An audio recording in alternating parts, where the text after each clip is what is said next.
Nike et Adidas sont en train d'investir des millions dans le métavers. Tu vas bientôt pouvoir avoir tes baskets préférées sous forme de NFT dans le métavers et te balader dans The Sandbox ou Decentraland avec les meilleures pompes du cyberespace. Mais Nike et Adidas ont des stratégies bien différentes. Et dans cette vidéo, on va décortiquer ce qu'ils sont en train de faire pour bien comprendre leur stratégie.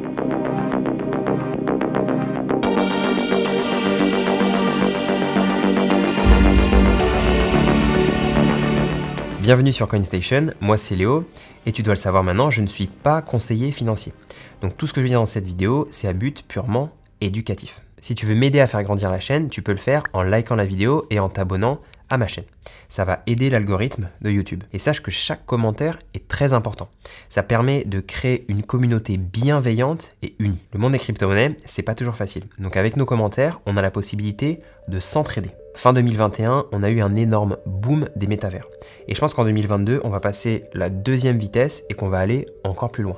Et je trouve que d'analyser comment deux grandes marques comme Adidas et Nike s'y prennent pour trouver leur place dans le métavers, c'est fascinant. Et en plus, ils ont deux approches très différentes. Adidas, il va plutôt se lier à la communauté du web 3.0 avec les plus grands créateurs de NFT, comme par exemple Bored Ape Yacht Club.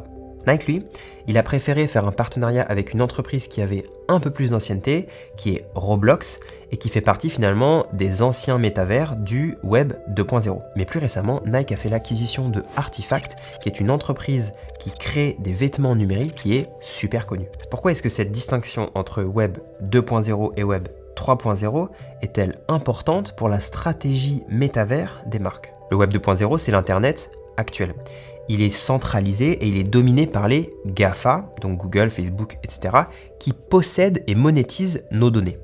Les métavers du Web 2.0, on a par exemple Roblox et Fortnite. Le Web 3.0, c'est la prochaine phase de l'Internet. Il n'est pas centré sur quelques grosses entreprises comme Facebook, Amazon, etc., mais il est décentralisé et donc tous les utilisateurs possèdent leurs données. Et le Web 3.0, il est vraiment axé sur les communautés. Et ça redéfinit totalement la relation entre les marques et leurs utilisateurs. Et les grandes marques de prêt-à-porter reconnaissent la valeur de la communauté d'un créateur déjà existant. Ils ne cherchent pas à construire leur propre métavers, mais plutôt à utiliser un métavers qui a déjà une communauté, qui a déjà des utilisateurs. Nike a par exemple lancé Nikeland sur Roblox. C'est un monde virtuel créé par Nike dans le métavers Roblox, donc qui est un métavers du web 2.0 où tu as des expériences sportives, tu peux acheter des vêtements Nike et tu disposes aussi de mini-jeux. Mais il n'y a pas que Nike qui a créé des expériences dans le métavers Roblox. Il y a aussi Gucci, Hyundai, Chipotle et Vans. Roblox finalement c'est une entreprise centralisée classique. Ça veut dire que les développeurs du jeu possèdent finalement tout ce qui se passe dans le jeu. Et c'est quelque chose qui est assez tranquillisant pour les marques qui veulent un peu tester comment ça marche dans le métavers, car finalement c'est calqué sur un modèle qu'on connaît déjà, le modèle du web 2.0. Alors que finalement dans le web 3.0, donc je vais prendre Decentraland comme exemple, finalement le jeu il appartient à ses utilisateurs, car ces utilisateurs possèdent les NFT du jeu. Ça peut être des parcelles de terrain ou ça peut être aussi des objets de prêt-à-porter. Si tu n'as pas encore vu ma vidéo sur Decentraland, tu peux y accéder ici.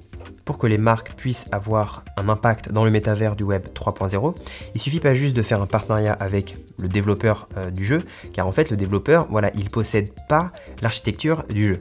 Il faut faire un partenariat finalement avec les possesseurs de NFT, donc les possesseurs des lands, des terrains dans le métavers décentralisé, ou tout simplement acheter que la marque finalement achète elle-même les NFT du métavers décentralisé. Donc ça demande beaucoup d'agilité de la part des marques et également un goût prononcé pour l'innovation et la technologie. Adidas, lui, il a directement plongé dans le web 3.0. Le géant des vêtements de sport a d'abord acheté un NFT Bored Ape Yacht Club et c'est le NFT numéro 8774 et il l'a acheté en septembre 2021.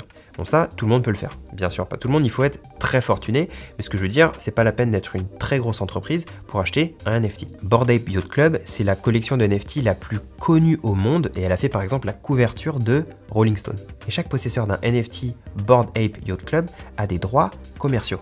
Adidas a utilisé le numéro 8774 pour créer un personnage original qu'il a appelé Indigo Hertz, avant d'annoncer en décembre 2021 un partenariat officiel avec Bored Ape Yacht Club, G-Money et les créateurs des Punk Comics. Cette collaboration a rapporté environ 23 millions de dollars à Adidas et c'est une des collections les plus échangées sur la marketplace de NFT OpenSea. Et Adidas, il a franchi le pas d'acheter des terrains land sur The Sandbox. Et il veut construire Adiverse. C'est un peu comme un rival décentralisé de Nikeland sur Roblox. Les NFT te permettront d'avoir un accès aux marchandises virtuelles créées par Adidas dans l'Adiverse. Et du coup, ça permettra à ton avatar dans The Sandbox d'avoir des vêtements Adidas. Si tu te souviens pas bien de ce que c'est The Sandbox, j'ai fait une vidéo là-dessus et tu peux la trouver juste ici. Le 13 décembre 2021, Nike contre-attaque et fait l'acquisition de l'entreprise Artifact. L'entreprise Artifact, c'est le principal créateur de baskets virtuelles dans le métavers et c'est aussi le co-créateur de la collection NFT la plus échangée sur OpenSea. Et ce que Nike veut faire finalement en faisant l'acquisition de l'entreprise Artifact, c'est non pas juste créer des vêtements Nike, mais finalement créer des vêtements pour absolument toutes les marques de vêtements dans le métavers. Nike voudrait devenir la norme dans la création de vêtements du métavers. Et la particularité de Artifact, c'est qu'ils ont des forging events.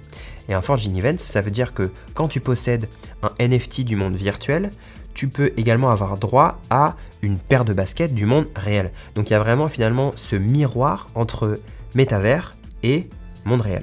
Je pense qu'Adidas, il a une toute petite longueur d'avance sur Nike, car en faisant des partenariats avec Bored Ape Yacht Club, il a su montrer qu'il avait compris que la communauté finalement qu'il y avait autour d'un projet NFT ou d'un projet crypto est super importante.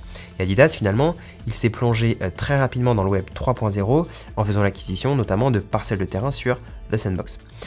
Nike, lui, il est un petit peu plus conservateur. Il a commencé avec un partenariat avec Roblox, donc qui est un métavers, mais de l'ancien Internet, le Web 2.0. Mais le fait que Nike ait fait l'acquisition en décembre 2021 de l'entreprise Artifact, qui est vraiment un leader en termes de création de NFT dans le prêt-à-porter, indique que Nike finalement a envie aussi de mettre la barre très haut et de pouvoir instaurer la norme des NFT dans le domaine du prêt-à-porter. Nike et Adidas, en tout cas, ils ont beaucoup de courage, car c'est sûrement eux qui vont essuyer le plus de plâtre.